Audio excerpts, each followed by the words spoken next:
Hello student, नमस्कार। काव्य प्रकाश काव्य शास्त्रीय ग्रंथों में हम पढ़ रहे हैं और काव्य प्रकाश जो है वह अपने आप में बहुत महत्वपूर्ण रचना है। और अगर काव्य प्रकाश आपके समझ में आ गई तो इसका मतलब ये समझिए कि आप जो है जिस भी एग्जाम की तैयारी कर रहे हो उसकी आधे से ज्यादा जो जंग है वह आपने जीत ली, क्योंकि बाकी जो सारे आपके सिलेबस पाठ्यक्रम में जो ग्रंथ होते हैं उनको आप बहुत इजी तरह से पढ़ सकते हैं, लेकिन काव्य प्रकाश जो है थोड़ा सा क्लिष्ट है। और इसका रीजन ये है कि इसकी जो वृत्तियां हैं उन वृत्तियों का अर्थ क्या है, विभिन्न मत जैसे मीमांसक है, इसके पास नैयायिक हैं, उनके मत भी इसमें प्रस्तुत किए गए हैं। तो इस रीजन से थोड़ा सा इसको समझने की बहुत अच्छी तरह से जरूरत है। पिछली क्लास की बात करें हम तो पिछली क्लास में हमने काव्य प्रकाश का सामान्य तौर पर जो परिचय है, मम्मट का परिचय है, उनका समय है, उसकी बात हमने पिछली क्लास में की थी। और इसके बाद जो बात की थी वह की थी मंगलाचरण की। मंगलाचरण जो है वह नियतिकृत नियम रहिताम राधेकमयी मनन्य परतंत्रा नवरस रुचिरानी नितिर मादधीर भारतीय कबीर जयती। यहां पर जो जयती पद है वह नमस्कारात्मक है। परीक्षा में पूछ लिया जाए जयती जो पद है इसका अर्थ क्या है, तो इसका मतलब है वह नमस्कार से है, ठीक है। और इसमें जो है वह कवि की जो सृष्टि है, काव्य सृष्टि है, उसके लिए चार विशेषणों का प्रयोग किया गया था। और उस काव्य सृष्टि को ब्रह्म सृष्टि जो है, जो स्थावर और जंगम रूप है, उसको ब्रह्म सृष्टि से काव्य सृष्टि को श्रेष्ठ बताया था। अर्थात यहां पर उपमान और उपमेय दो चीजें हैं। तो उपमान तो हो गया, क्या हो गया, उपमान जो है वह तो हो गया ब्रह्म सृष्टि। क्या हो गया, ब्रह्म सृष्टि। और उपमेय जो है, उपमेय जो है वह हो गया काव्य सृष्टि। तो मंगलाचरण जो है उस मंगलाचरण में उपमान अर्थात ब्रह्म सृष्टि से उपमेय अर्थात जो काव्य सृष्टि है उसका उसको श्रेष्ठ दर्शाया गया है ना। उपमानात यदन्यस्य व्यतिरेकः स एव स, ये व्यतिरेक अलंकार की परिभाषा है कि जहां पर उपमान से अन्य माने उपमेय को श्रेष्ठ दिखलाया जाता है वहां व्यतिरेक अलंकार होता है। तो यहां पर जो है वह ब्रह्मा जी की जो सृष्टि है वह उपमान मंगलाचरण में थी और उसको उपमेय अर्थात काव्य सृष्टि है उसको श्रेष्ठ दिखाया गया था। और उसके लिए कितने विशेषणों का प्रयोग किया गया था, वहां पर चार विशेषणों का प्रयोग किया गया था, जो कि हमने पिछली क्लास में पढ़ा था। नियतिकृत नियम रहिताम हल्लादेकमयी अनन्य परतंत्राम नव रस रुचिरा, है ना। ये चार विशेषणों का प्रयोग जो है वह काव्य सृष्टि के लिए किया था। और उन चार प्रकार के विशेषणों की तुलना में ब्रह्म सृष्टि से काव्य सृष्टि जो है वह श्रेष्ठ थी, ठीक है। चलिए, यहां मंगलाचरण की हमने बात वहां पर कर ली थी। अब आज जो आगे बढ़ेंगे और वह पढ़ेंगे काव्य प्रयोजन। काव्य प्रयोजन, काव्य प्रकाश में हम जो पढ़ रहे हैं वह, अगर आप काव्य प्रकाश की बुक खोल करके, जो रेफरेंस बुक है उसको खोल करके भी देखोगे तो जो कारिकाएं हैं वो भी अपन पढ़ रहे हैं और इसके अलावा वृत्ति जो है वह वृत्ति यहां पे अपन पढ़ रहे हैं। और रेफरेंस बुक आप खोल करके देखोगे तो इसके अलावा आपको वहां पर कुछ भी नहीं मिलेगा। इसलिए आपको जितना यहां से पढ़ाया जा रहा है उतना आपको बहुत अच्छी तरह से समझ लेना है। और सिर्फ याद ये नहीं कि रट्टा ही मार लेना, नहीं, उसको बहुत अच्छी तरह से समझ लीजिए किसका कहना क्या है कुछ, क्योंकि कुछ चीजें ऐसी होती है काव्य शास्त्र में जिसको समझना बहुत जरूरी होता है ना। अगर नहीं समझोगे तो वो सिर्फ याद किया वो मैटर परीक्षा में आपको कंफ्यूजन उत्पन्न कर सकता है। इसलिए आपको बहुत अच्छी तरह से समझना है। चलिए, काव्य प्रकाश के प्रयोजनों की बात करते हैं। प्रयोजन जो है वह काव्यम यश से अर्थ कृते व्यवहार विदे शिवेतरक्षते सद्य पर निवृत्ते कांता सम्मीतयोपदेश युजे। ये जो है काव्य में, काव्य प्रकाश में काव्य के प्रयोजन बताए गए हैं। कितने प्रयोजन बताए गए हैं काव्य प्रकाश में, तो इसकी संख्या अगर पूछ लें तो काव्य प्रकाश में प्रयोजनों की जो संख्या है वह 6 प्रयोजन है। कितने प्रयोजन है? 6 प्रयोजन। दूसरा क्वेश्चन इसमें बनता है जो वो ये बनता है कि इन प्रयोजनों का क्रम, हमें क्रम पूरा याद होना चाहिए। कारिका आपको याद कर लेनी है। काव्यम यश से अर्थ कृते व्यवहार विदे, काव्यम यश से ये पहला प्रयोजन, अर्थ कृते दूसरा प्रयोजन, व्यवहार विदे तीसरा प्रयोजन, शिवेतर शतये चौथा प्रयोजन, सद्यः पर निवृत्ते पांचवा प्रयोजन, और कांता सम्मित उपदेश युजे, ये 6 प्रयोजन। ठीक है, अर्थात काव्य को लिखने का प्रयोजन क्या है, काव्य का लिखने का कारण क्या है ना, किस कारण, क्या किस प्रयोजन या काव्य को लिखने से क्या मिलता है ना। तो इसके लिए कहा गया है काव्यम यश से, अर्थात जो काव्य है वह यश से, यश के लिए किया जाता है, या काव्य से यश की प्राप्ति होती है। अर्थ कृते, अर्थात जो काव्य है वह उस काव्य को लिखने से, काव्य को करने से अर्थ कृते, अर्थ की प्राप्ति होती है।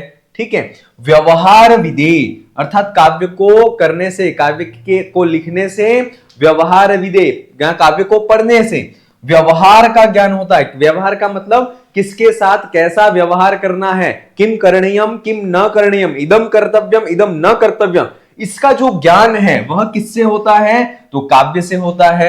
शिवेतर शतये, शिव का मतलब होता है मंगल, क्या होता है, शिव का मतलब होता है मंगल, शिव इतर, शिव से इतर अर्थात मंगल से इतर माने उसका विपरीत विलोम क्या होता है, अमंगल, अमंगल के शतही नाश के लिए काव्य को किया जाता है। सद्यः पर निवृत्तये, अर्थात शीघ्र ही परम आनंद की प्राप्ति के लिए काव्य को किया जाता है। और कांता सम्मित योपदेश युजे, अर्थात कांता सम्मित जो उपदेश है उस उपदेश के लिए भी काव्य को किया जाता है। क्लियर, ये इसका थोड़ा सा सिंपल सा अर्थ है। फिर अपन इसकी वृत्ति में जाएंगे, इसके बाद वृत्तियों के आधार पर इसका और थोड़ा सा डीप में अपन अर्थ देखेंगे। क्लियर हो गया, काव्य को करने का प्रयोजन यहां पर बताया जा रहा है कि काव्य क्यों किया जाता है, तो यश की प्राप्ति के लिए, अर्थ की प्राप्ति, अर्थ माने पैसा, उसकी प्राप्ति के लिए, व्यवहार आचार व्यवहार आचार विचार आचार आदि का आचार व्यवहार का ज्ञान प्राप्त करने के लिए, इसके अलावा किम कर्तव्यम किम न कर्तव्यम, इदम कर्तव्यम इदम न कर्तव्यम, इसका जो ज्ञान है वह किससे प्राप्त होता है, तो वह काव्य से ही प्राप्त होता है। शिवेतर, शिव मने मंगल, मंगल से इतर अमंगल, अमंगल के शतय नाश करने के लिए, नाश हेतु भी काव्य को किया जाता है। सद्य शीघ्र ही जो परम आनंद है उस परमानंद की प्राप्ति के लिए इस काव्य को किया जाता है, और यह प्रयोजन है।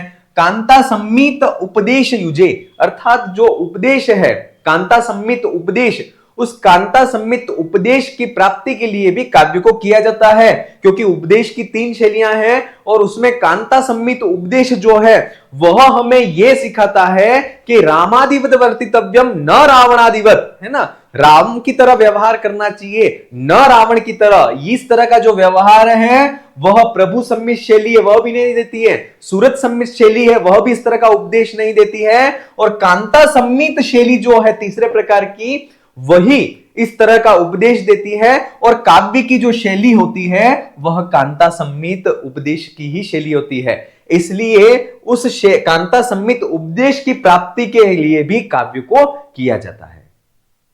क्लियर यहां तक इसका अर्थ? चलिए अब इसकी वृत्ति को देखते हैं जो कि काव्य प्रकाश में मिलती है। ठीक है, चलिए बहुत अच्छी तरह से आप समझिएगा इसको, क्योंकि यहां से क्वेश्चन को पूछा जाता है। कालिदासादीनामेव यशः श्री हर्षादे धावकादीनामेव धनम। अब यहां पर जो 6 प्रकार के जो प्रयोजन दिए गए हैं उन 6 प्रयोजनों को स्पष्ट करने के लिए इसकी वृत्ति में एक एक उदाहरणों को दिया गया है ना। पहला जो है उस यश से, इस यश से उदाहरण को स्पष्ट करने के लिए कहा गया है कालिदासादीनामेव यशः, अर्थात काव्य को करने से जो कालिदास थे उनको किसकी प्राप्ति हुई थी, यश की प्राप्ति हुई थी।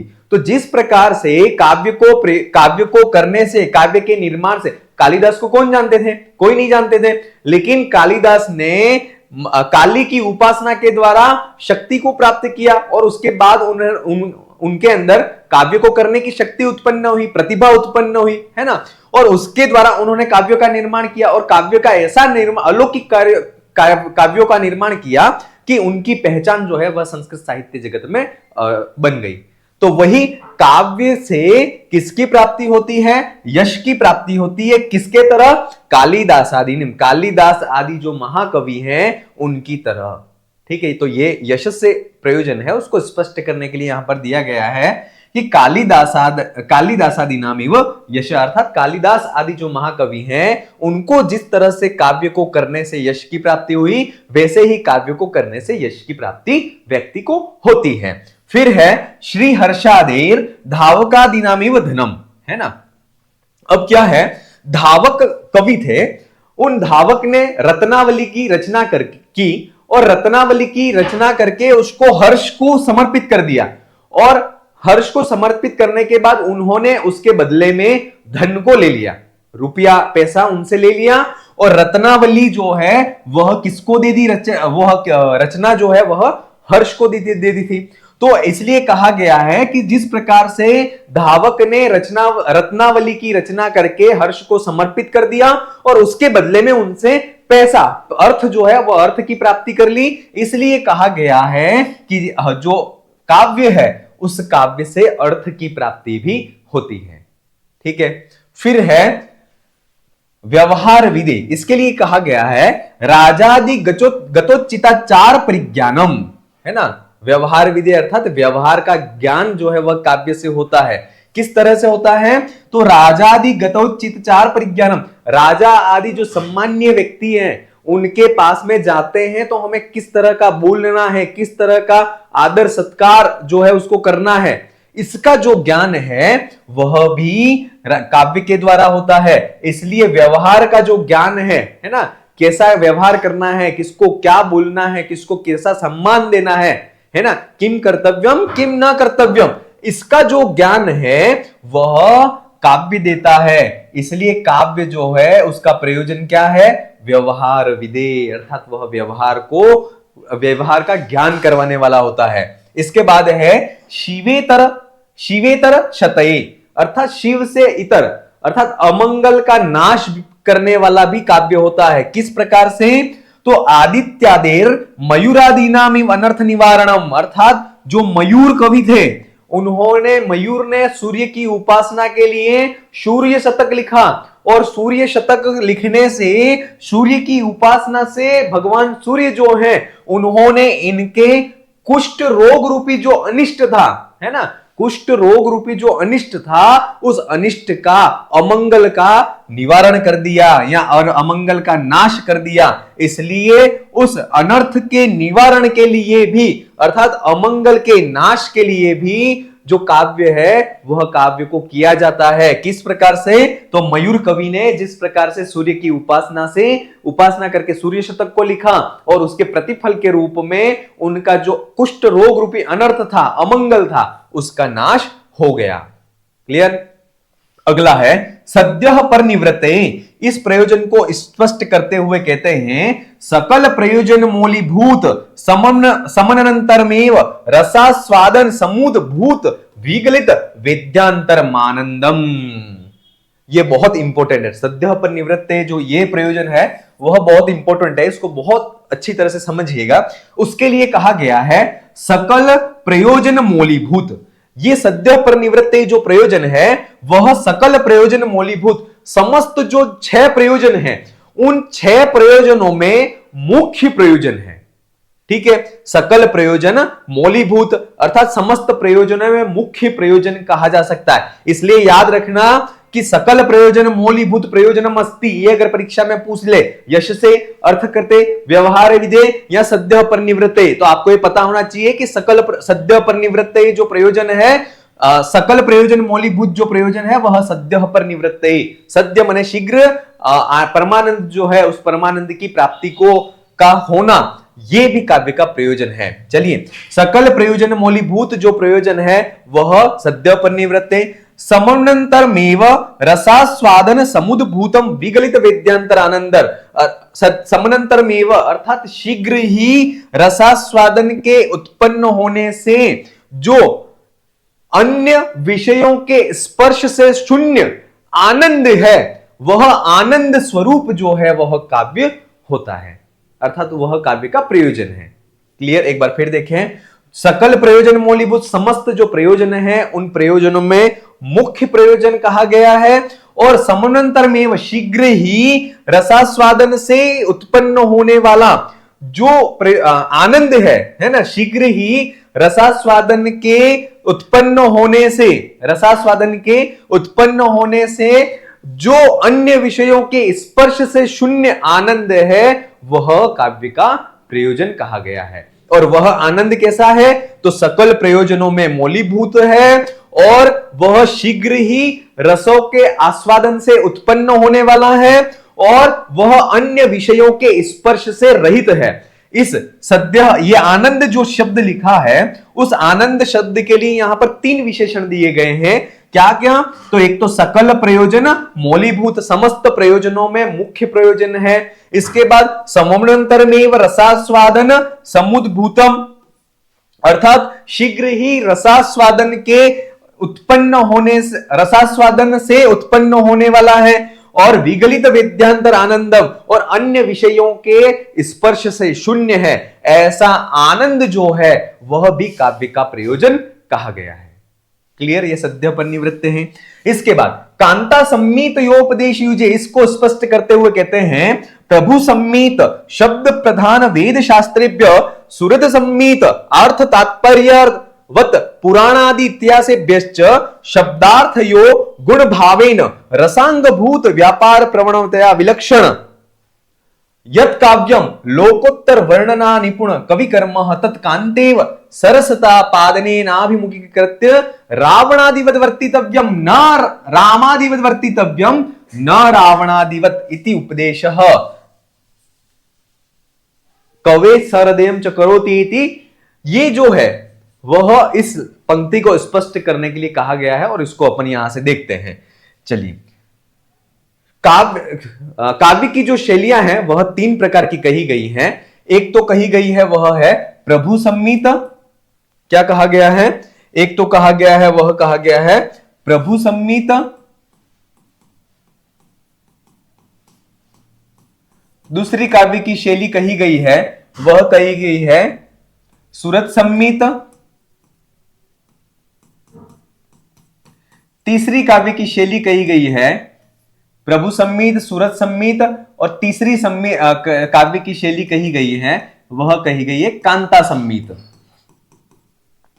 ठीक है, तो उसको यहां पर कह रहे हैं कि प्रभु सम्मीत शैली जो है वह शब्द प्रधान वेद शास्त्रेभ्य, अर्थात जो प्रभु सम्मीत शैली है वह शब्द प्रदान की गई है और वेद शास्त्र आदि जो है, राजाज्ञा आदि जो है, वह प्रभु सम्मीत शैली के अंतर्गत आते हैं। फिर है सूरत सम्मीत अर्थ तात्पर्यवत, अर्थात सूरत सम्मीत जो शैली है जहां पर अर्थ तत्व, अर्थ प्रधान होता है या तात्पर्य प्रधान होता है, पुराणा इतिहासेभ्यश्च, अर्थात पुराण और इतिहास ग्रंथ जो हैं उनकी शैली जो होती है वह सूरत सम्मित होती है, वह अर्थ प्रदान होते हैं।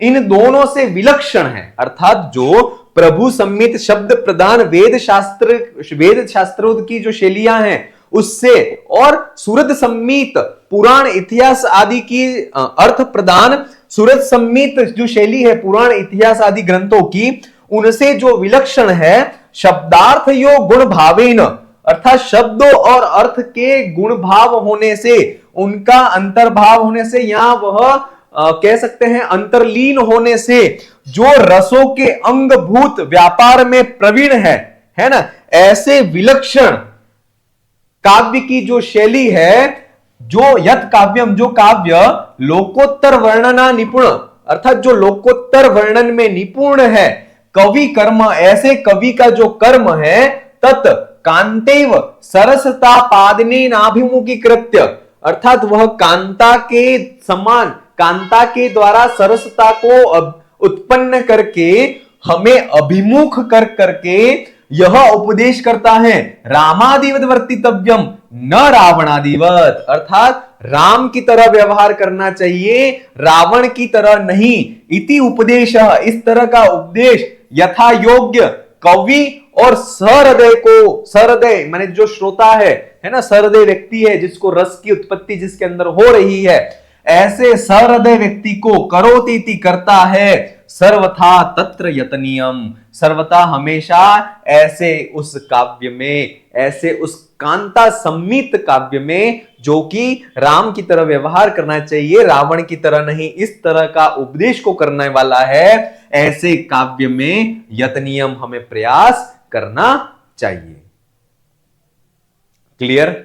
यहां पर ये एक बात यहां पर कही गई है कि काव्य के जो प्रयोजन है उस प्रयोजनों को स्पष्ट करते हुए यहां पर कहा गया है। इस चीज को यहां से फिर से देख लें कि प्रभु सम्मित शब्द प्रधान जो वेद शास्त्रों की प्रभु सम्मित शैली है उससे और अर्थ प्रधान पुराण और इतिहास आदि ग्रंथों की जो शैली है सूरत सम्मित, इन दोनों शैलियों से जो पृथक है जिसमें शब्द और अर्थ दोनों गुणीभूत हो गए हैं, है ना, अप्रधान हो गए हैं, और वहां पर रस प्रधान जो शैली है ना, रस प्रधान जो कांता सम्मित शैली है, जो कि लोकोत्तर वर्णन के निपुण में जो कवि का कर्म है ना, लोकोत्तर वर्णन में निपुण जो कवि का कर्म है, तत् वह कर्म जो है कांतेव कांता की तरह, महिला की तरह सरसता को उत्पन्न करके हमें अभिमुख करती है वह शैली, और राम की तरह व्यवहार करना चाहिए, न रावण की तरह, ऐसा उपदेश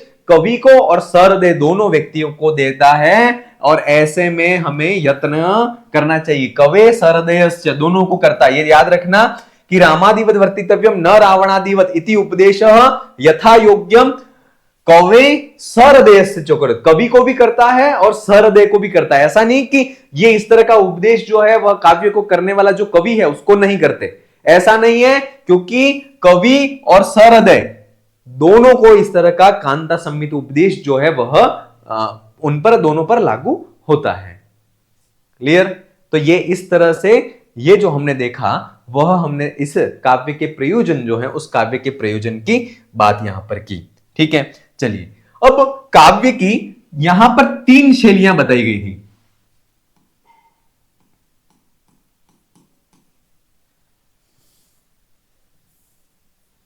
है ना, शैली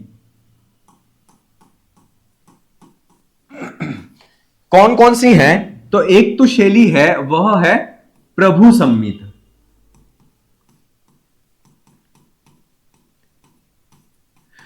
प्रभु सम्मित जो शैली होती है वह शब्द प्रधान होती है। कैसी होती है? शब्द प्रधान होती है, और इसके उदाहरण जो हैं वह वेद शास्त्रादि और राज आज्ञाएं, है ना, ये जो है वह प्रभु सम्मित शैली के अंतर्गत आते हैं। प्रभु सम्मित शैली में क्या होता है, जो चीज जैसी कही जा रही है उसका अक्षरशः पालन करना जरूरी होता है। जो चीज जैसी कही जा रही है उसका अक्षरशः पालन करना जरूरी है, कि अगर वो गलत है तब भी उसका पालन करना जरूरी है। जैसे वेद शास्त्रादि जो हैं उसमें जो बात कही गई है अगर वो हमें सही लग रही है तब भी उसका अक्षरशः पालन करना है, अगर वो चीज हमें सही नहीं लग रही है तब भी हमें उसका अक्षरशः पालन करना है। राज आज्ञाएं, है ना, राज आज्ञाएं जिसको कह सकते हैं ऑर्डर, है ना, कोई भी राज आज्ञा है, जैसे वर्तमान की बात करें तो गवर्नमेंट ऑर्डर कोई भी है, आप अगर वर्तमान में किसी पोस्ट पे हो या जॉब में हो तो आपका जो आपका उच्चाधिकारी है अगर आपके नाम का कोई ऑर्डर निकाल देता है तो उसको आपको फॉलो करना ही है, शब्दशः उसकी आज्ञा का पालन करना है। आपकी अनुकूल परिस्थितियां तब भी उसको करना है, प्रतिकूल परिस्थितियां हैं तब भी आपको उस आज्ञा का पालन करना है। तो राज आज्ञाएं और वेद शास्त्रादि के जो वचन हैं वह शब्द प्रधान होते हैं, और उनकी जो शैली होती है वह प्रभु सम्मित शैली होती है। कैसी होती है? प्रभु सम्मित। दूसरी शैली है वह है सूरत सम्मित। दूसरी शैली का नाम है सूरत सम्मित शैली। सूरत सम्मित शैली जो होती है वह अर्थ प्रधान होती है। कैसी होती है? अर्थ प्रधान। और पुराण इतिहास आदि जो ग्रंथ हैं, पुराण इतिहास आदि ग्रंथ, इनकी जो शैली होती है वह सूरत सम्मित शैली होती है। कैसी होती है? सूरत सम्मित। इसमें शब्दों का अक्षरशः पालन करना आवश्यक नहीं होता है, लेकिन इसमें अर्थ जो है, तात्पर्य जो है वह महत्वपूर्ण होता है। और इसमें जो है वह पुराण जो है उनकी शैली सूरत सम्मिश्र शैली कही गई है, क्योंकि यहां पर अर्थ जो है उस अर्थ को मुख्यता से ग्रहण किया जाता है। इतिहास आदि ग्रंथों की जो शैली है वह भी अर्थ प्रधान कही गई है और इनकी जो शैली है वह सूरत सम्मिश्र शैली होती है। और तीसरी जो शैली होती है वह होती है कांता सम्मीत शैली। क्या होती है? कांता सम्मीत शैली। और कांता सम्मीत शैली जो होती है वह कैसी होती है? रस प्रधान होती है। इस शैली में और शब्द और अर्थ दोनों गुणीभूत हो जाते हैं और वहां पर रस जो है वह अंग रूप में व्यक्त हो जाता है। और कांता सम्मीत जो शैली है वह रस प्रधान होती है और काव्य की जो शैली कही गई है वह कांता सम्मीत शैली है। और कांता सम्मीत शैली ही हमें उसकी तरफ अभिमुख करके, काव्य की तरफ अभिमुख करके इसके अंदर वो ताकत है, काव्य सम्मित शैली में वो ताकत है कि जो श्रोता है उसको उसकी तरफ अभिमुख कर करके वह राम की तरह व्यवहार करना है, रावण की तरह व्यवहार नहीं करना है। कैसा व्यवहार करना है, कैसा नहीं करना है, इस तरह का जो उपदेश है वह कांता सम्मित शैली में ही ऐसी योग्यता है कि वह इस तरह का उपदेश कर सकती है। और ये जो शैली होती है वह काव्य की होती है। ये 3 प्रकार की शैलियों की हमने यहां पर बात की। क्लियर? चलिए, ये हमने 6 प्रयोजन जो हैं उन 6 प्रयोजनों की बात यहां पर की। अब 6 प्रयोजन में थोड़ा सा ये पूछा जाता है कि इसमें जो 6 प्रयोजन है वह 3 तो कविनिष्ठ हैं और 3 जो है वह सहृदयनिष्ठ हैं। 3 तो कैसे हैं? पहला प्रयोजन है यश से, दूसरा प्रयोजन है वह है अर्थकृते, तीसरा प्रयोजन है वह है व्यवहार विदे, चौथा प्रयोजन है वह है शिवेतर शतये। काव्यम यशसे अर्थकृते व्यवहार विदे शिवेत रक्षते सद्यः पर निवृत्तये।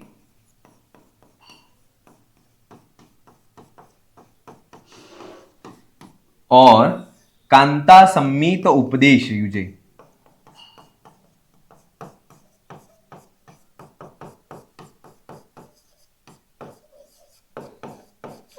ठीक है, कांता सम्मीत उपदेश युजे।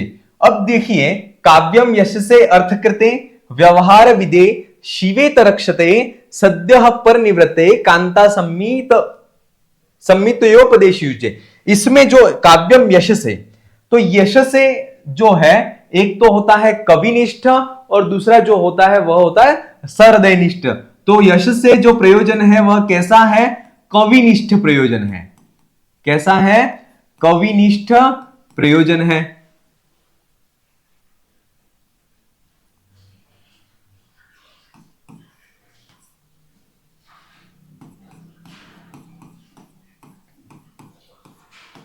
ठीक है, अर्थकृते ये भी जो है वह कविनिष्ठ प्रयोजन है, अर्थात जो काव्य को करने वाला है उसको इसकी प्राप्ति होगी, है ना। ऐसा नहीं है कि काव्य की रचना मैंने कर ली और अर्थ की प्राप्ति आपको हो जाए, ऐसा नहीं है। जो काव्य की रचना को करता है उसी को यह प्राप्ति होगी। तो ये जो है वह कविनिष्ठ प्रयोजन है। इसके बाद व्यवहार विदे, व्यवहार का जो ज्ञान है ये जो है वह सहृदयनिष्ठ प्रयोजन है। कैसा है? सहृदयनिष्ठ प्रयोजन।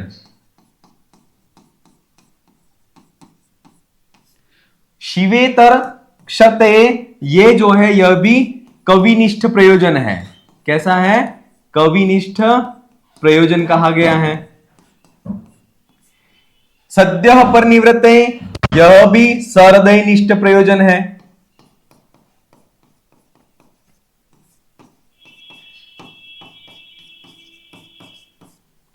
और कांता सम्मित उपदेश युजे, यह अब जो है यह भी सहृदयनिष्ठ प्रयोजन कहा गया है। क्लियर? 6 जो प्रयोजन हैं उन 6 प्रयोजनों में 3 प्रयोजन तो कविनिष्ठ हैं और 3 प्रयोजन है वह सहृदयनिष्ठ कहे गए हैं। क्लियर यहां तक। और इस तरह से यहां पर काव्य के जो प्रयोजन है काव्य प्रकाश में, उसकी बात यहां पर पूर्ण हो जाती है। ठीक है, अब अपन आगे बढ़ते हैं और आगे जो वर्णन है वह है हेतु। क्या है? हेतु। काव्य के निर्माण में हेतु, कारण क्या है ना। तो मम्मट जो है, उन मम्मट ने काव्य के हेतु जो है वह 3 बताए हैं। कौन कौन से? तो उसकी बात अब यहां पर कहते हैं। तो काव्य के हेतु कहे गए हैं, शक्तिर निपुणता लोक शास्त्र काव्याद्यवेक्षणात् काव्यज्ञ शिक्षयाभ्यास इति हेतुस तदुद्भवे। इति हेतुस तदुद्भवे। क्लियर? शक्ति, इसका अर्थ देखें, काव्य के उत्पन्न में या काव्य के उद्भव में 3 हेतु बताए गए हैं। कौन कौन से बताए गए हैं हेतु? तो एक तो है, वह है शक्ति। पहला जो हेतु है वह हो गया शक्ति हो गई। दूसरा जो हेतु है वह हो गई निपुणता। क्या है? दूसरा जो हेतु है वह हो गया निपुणता। तीसरा जो हेतु है वह हो जाता है अभ्यास। क्या होता है? अभ्यास। शक्ति, निपुणता और अभ्यास 3 काव्य के हेतु कहे गए हैं। ठीक है, अब इसका अर्थ देखते हैं। शक्ति, निपुणता लोक शास्त्र काव्याद्यवेक्षणात्, अर्थात सबसे पहला हेतु है वह तो हो गया शक्ति। ठीक है, दूसरा है लोक शास्त्र काव्य के अन्वेक्षण से उत्पन्न निपुणता। क्लियर? लोक शास्त्र काव्य आदि के अन्वेक्षण से, पर्यालोचन से उत्पन्न जो निपुणता है वह काव्य का दूसरा हेतु कहा गया है। ठीक है, इसके बाद काव्यज्ञ, अर्थात काव्य को जानने वाले जो गुरु आदि हैं उनकी शिक्षा के अनुसार अभ्यास जो है वह तीसरा हेतु है। इति हेतुस, अर्थात इति यह हेतु जो है वह कहे गए हैं। तद, यहां तद जो है वह किसके लिए प्रयोग हुआ है? तो तत्पद है वह काव्य के लिए प्रयोग हुआ है। तद माने उस काव्य के उद्भवे, उत्पन्न होने में या उसके उद्भव होने में जो है वह शक्ति, निपुणता और अभ्यास 3 प्रकार के हेतु कहे गए हैं। क्लियर? तद उद्भवे हेतु, इति हेतु। तद माने उस काव्य के उद्भव में, उत्पन्न होने में, उसके निर्माण में हेतु कहे गए हैं। कौन कौन से? तो सबसे पहला शक्ति कही गई है। दूसरी लोक शास्त्र काव्य आदि के वीक्षण से जो उत्पन्न होने वाली निपुणता है वह, और काव्य को जानने वाले जो है गुरु आदि हैं उनकी शिक्षा के अनुसार अभ्यास, ये 3 प्रकार के काव्य के हेतु कहे गए हैं। और सिंपल सी भाषा में काव्य के हेतु कितने हैं पूछ लिया जाए काव्य प्रकाश में, तो शक्ति, निपुणता और अभ्यास 3 इसके हेतु हैं। और अगर ये पूछ लिया जाए शक्ति का अपर नाम क्या है, तो शक्ति का अपर नाम जो है वह प्रतिभा है। निपुणता का अपर नाम क्या है? तो निपुणता का अपर नाम जो है वह व्युत्पत्ति है। अभ्यास का अपर नाम क्या है? या किम नाम अभ्यास? तो पौनः पुण्येन प्रवृत्ति है ना, पौनः पुण्येन प्रवृत्तिर्नाम अभ्यास। पौनः पुण्येन प्रवृत्तिर्नाम अभ्यास है ना। ये चीज याद रख लेना क्योंकि ये शाब्दिक अर्थ जो है इनके पूछे जा सकते हैं। शक्ति का सिंपल सा नाम है, अपर नाम जो है वो प्रतिभा। शक्ति और प्रतिभा दोनों एक चीज है। निपुणता का शाब्दिक अर्थ है वह व्युत्पत्ति है। अभ्यास अगर पूछ लिया जाए तो शास्त्रेषु पौनः पुण्येन प्रवृत्ति, शास्त्रों में फिर से बार बार उनमें प्रवृत्ति का होना वह कहलाता है अभ्यास कहलाता है। क्लियर यहां तक? चलिए अब इसकी जो वृत्ति है, इस वृत्ति में अपन वृत्ति की तरफ जाते हैं और यहीं से जो क्वेश्चन है वह पूछे जाते हैं। अब तक जो अपन ने देखा यहां पर अर्थ वगैरह वह सिंपल सा एक समझने की दृष्टि से कह सकते हैं ताकि अपन को वृत्ति बहुत अच्छी तरह से समझ में आ जाए। ठीक है, चलिए शक्ति किसको कहते हैं? तो कहा गया है शक्ति कवित्व बीज रूप संस्कार विशेष, अर्थात कवित्व बीज रूप जो संस्कार है उस कवित्व बीज रूप संस्कार विशेष को शक्ति या प्रतिभा कहा गया है। यह डेफिनेशन आपको याद कर लेनी है। शक्ति किसको कहते हैं? तो कवित्व बीज रूप संस्कार विशेष जो है उसको शक्ति या प्रतिभा कहा गया है ना। व्यक्ति में कवित्व की शक्ति जो है वह बीज रूप में कहीं ना कहीं उसके अंतरंग में होती है, और वही कवित्व का बीज अगर व्यक्ति में होता है तो वही शक्ति जो है वह काव्य को करने में एक हेतु या कारण होती है ना। इसलिए ऐसे ही काव्य कोई नहीं लिख सकता है, उसके अंदर जो है वह कवित्व का बीज होता है, और वह कवित्व का बीज होगा तभी वह काव्य को लिखने में समर्थ हो सकता है। अन्यथा कोई भी काव्य को लिख सकता है, लेकिन वह शक्ति या वह बीज जिसके अंदर है, वह संस्कार जिसके अंदर है, वही काव्य को करता है और वही काव्य का हेतु कहा गया है। क्लियर? ये इंपॉर्टेंट है, इसको बहुत अच्छी तरह से आप देख लेना। याम विना काव्यम न प्रसरेत, अर्थात कवित्व बीज रूप संस्कार विशेष को शक्ति के कहा गया है, और उस शक्ति के बिना काव्यम न प्रसरेत, जो काव्य है उसका प्रसार या उसकी उत्पत्ति नहीं हो सकती है। प्रसरतम वा उपहसनीयम स्यात्, और अगर उस कवित्व बीज रूप संस्कार नहीं है, उससे काव्य का निर्माण नहीं हो सकता है। फिर भी प्रयास के द्वारा अगर तुमने काव्य का निर्माण कर दिया, प्रसरतम वा, अगर उत्पन्न या उसका प्रसार कर लिया, तो उपहसनीयम स्यात्, अर्थात वह जो आपका काव्य है वह उपहसनीय, मजाक का पात्र बन जाएगा।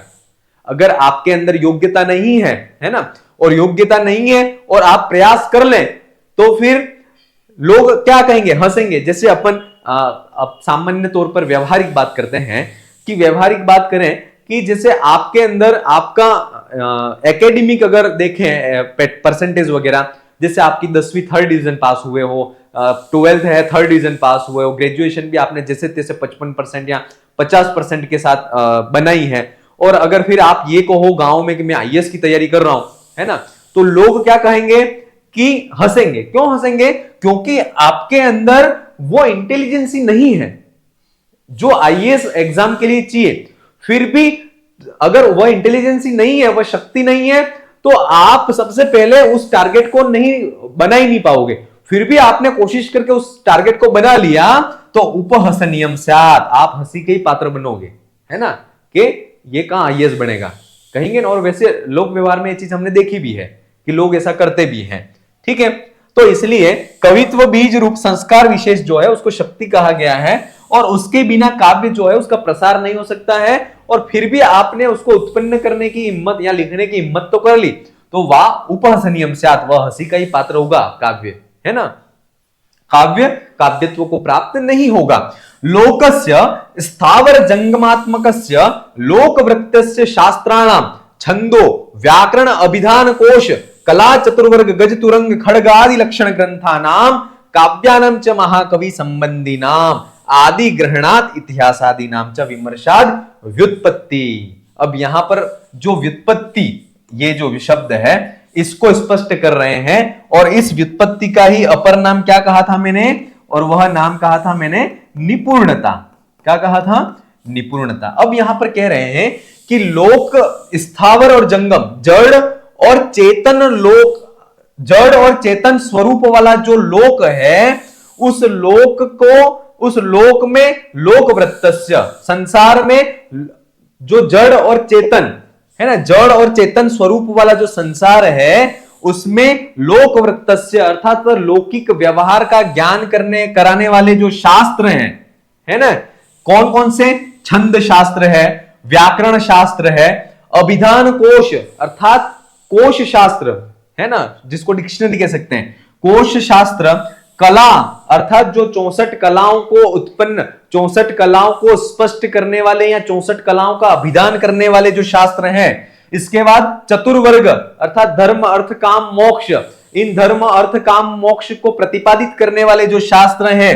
गज तुरंग खड्ग आदि, गज शास्त्र, तुरंग है ना, अश्व शास्त्र, खड्ग यानी युद्ध शास्त्र, इन शास्त्रों के इन गज तुरंग और खड्ग लक्षण को स्पष्ट करने वाले जो ग्रंथ हैं, और महाकवि नाम संबंधी नाम काव्यानाम, और महाकवियों की वाणी से संबंधित जो काव्य हैं, और इसके बाद आदि ग्रहणात, यहां जो लोक शास्त्र काव्य आदि शब्द है, उस आदि शब्द को स्पष्ट करते हुए कहा गया है कि आदि ग्रहणात इतिहास आदि नाम च, अर्थात आदि से ये लेना है कि जो इतिहास ग्रंथ हैं, उन इतिहास ग्रंथों आदि के विमर्शनाद, इनको पढ़ने से, है ना, इनके ज्ञान से जो व्युत्पत्ति, है ना, परिपक्वता उत्पन्न होती है, जो निपुणता उत्पन्न होती है, वही काव्य का हेतु कहा गया है।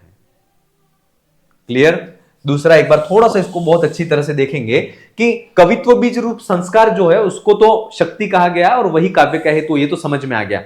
अब दूसरा जो है वह निपुणता। निपुणता का मतलब है कि हम उस विषय में पारंगत होने चाहिए। तो क्या कोई भी अपनी माता के गर्भ में हर विषय को जान के पढ़ के आया? नहीं आया। वही तो दुनिया में आकर के तो लोग हमें है जो है वह सिखाते हैं। और हमें ज्ञान किससे प्राप्त होता है? वो किसी ना किसी से प्राप्त होगा। आज काव्य प्रकाश हम पढ़ रहे हैं, तो काव्य प्रकाश को पढ़ने के लिए हमें काव्य प्रकाश की किताब चाहिए, या समझने के लिए कोई अच्छा समझाने वाला व्यक्ति चाहिए, तब तो हम काव्य प्रकाश को पढ़ पाएंगे। और काव्य प्रकाश को पढ़ने के बाद हमारे अंदर निपुणता आ जाएगी, आएगी ना। तो वही बात यहां पर कर रहे हैं कि निपुणता जो है, जो व्युत्पत्ति है, वह काव्य का हेतु है। लेकिन वह कैसे आती है? तो लोक शास्त्र काव्य आदि के अन्वेषण से, अर्थात लोक जो स्थावर और जंगम, जड़ और चेतन स्वरूप वाला जो लोक संसार है, उसमें व्यवहार के द्वारा, और शास्त्र जो है, छंद शास्त्र है, व्याकरण शास्त्र है, कोश शास्त्र है, इसके बाद 64 कलाओं को प्रतिपादित करने वाले जो शास्त्र हैं, चतुर्वर्ग धर्म अर्थ काम मोक्ष को प्रतिपादित करने वाले जो चतुर्वर्ग शास्त्र हैं, गज शास्त्र, तुरग शास्त्र, खड़ग शास्त्र, है ना, इन शास्त्रों, इन लक्षण शास्त्रों को प्रतिपादित करने वाले जो ग्रंथ हैं उनसे, और महाकवियों की वाणी से संबंधित जो काव्य हैं इनसे, और आदि ग्रहणात, इस आदि शब्द से ये लेना है कि इतिहास आदि ग्रंथ जो हैं, इन इतिहास आदि ग्रंथों के विमर्शनाद, इनमें विमर्श करने से, इनके पठन पाठन से जो व्युत्पत्ति है, जो निपुणता है, वह उत्पन्न होती है। और वही निपुणता या व्युत्पत्ति काव्य का हेतु कहा गया है। ठीक है, चलिए आगे बढ़ते हैं। काव्यम कर्तुम विचारयितुम च ये जानन्ति, अर्थात काव्य को करना, काव्य को लिखने में और विचार करने में, है ना, कि क्या ये सही है या क्या गलत है, या समीक्षा जो करने में योग्य है, ऐसे ये जानन्ति जो जानते हैं, तदुपदेशेन उनके उपदेश के अनुसार, करणे योजने च, अर्थात पुराने प्राचीन जो महाकवियों के जो ग्रंथ हैं उनमें तदुपदेशन, उनके उपदेश के द्वारा, करणे योजने च, वहां से उनके जो शास्त्रों का अच्छा मैटर है, पाठ्य सामग्री है, उसको जोड़ करके या तोड़ करके नवीन जो साहित्य है, उस नवीन साहित्य को उत्पन्न करने में पौनः पुण्येन प्रवृत्ति, बार बार उस तरह की जो प्रवृत्ति है वह अभ्यास कहलाता है। त्रयः समुदते न तो व्यस्ता तस्य काव्यस्य उद्भवे निर्माणे समुल्लासे च हेतुर न तु हेतवः, अर्थात इस तरह की काव्य को करने वाले और विचार करने वाले हैं, जो ऐसा जो विचार करना और उस काव्य को करने में योग्य है, उनके उपदेश के अनुसार काव्य के प्राचीन काव्यों के जो सामग्री है उसको जोड़ करके जोड़ तोड़ करके नवीन साहित्य के अंदर पौनः पुण्येन प्रवृत्ति, बार बार उसमें प्रवृत्ति का होना, ये अभ्यास कहलाता है। और त्रयः समुदिता, ये तीनों जो है वह समुदित रूप से काव्य के हेतु कहे गए हैं। न तु व्यस्ता, अर्थात न की अलग अलग, तीनों मिलकर के काव्य के हेतु हैं, है ना, तीनों मिलकर के काव्य के हेतु है। न तु व्यस्ता, तीनों अलग अलग काव्य के हेतु नहीं है। तस्य माने तस्य काव्यस्य उद्भवे, अर्थात उस काव्य के उद्भव में, निर्माण में, समुल्लासे अर्थात विकास में, च हेतु अर्थात उस काव्य के उद्भव, निर्माण और विकास में वह शक्ति, निपुणता और अभ्यास तीनों जो है वह हेतु है। न तु हेतव, न कि हेतवः, न कि हेतव का मतलब यह है, इसको स्पष्ट करते हुए यहां कहा गया है कि यहां पर शक्ति, निपुणता और अभ्यास तीनों की एकता है, वह काव्य के हेतु है। इसलिए यहां पर एक वचन का प्रयोग किया गया है ना, इसलिए यहां पर एक वचन का प्रयोग किया गया है। और न तु हेतव, अर्थात अगर यहां पर बहुवचन का प्रयोग किया जाता है हेतु की जगह पर, हेतव समुल्लासे च हेतव ये प्रयोग होता तो इसका मतलब ये समझना होता कि एक एक जो है हेतु है वह भी काव्य के निर्माण करने में समर्थ है। लेकिन यहां पर मम्मट स्पष्ट करते हैं कि समुल्लासे च हेतु न तो हेतुवा अर्थात न तो हेतुवा अर्थात बहुवचन का प्रयोग इसलिए नहीं किया है यहां पर क्योंकि शक्ति, निपुणता और अभ्यास तीनों की एकता जो है, इस एकता जो है वही काव्य के हेतु कहे गए हैं और तीनों की एकता से ही काव्य का निर्माण होता है। इसलिए यहां पर एक वचन का प्रयोग हुआ है, बहुवचन का प्रयोग नहीं किया गया है। क्लियर?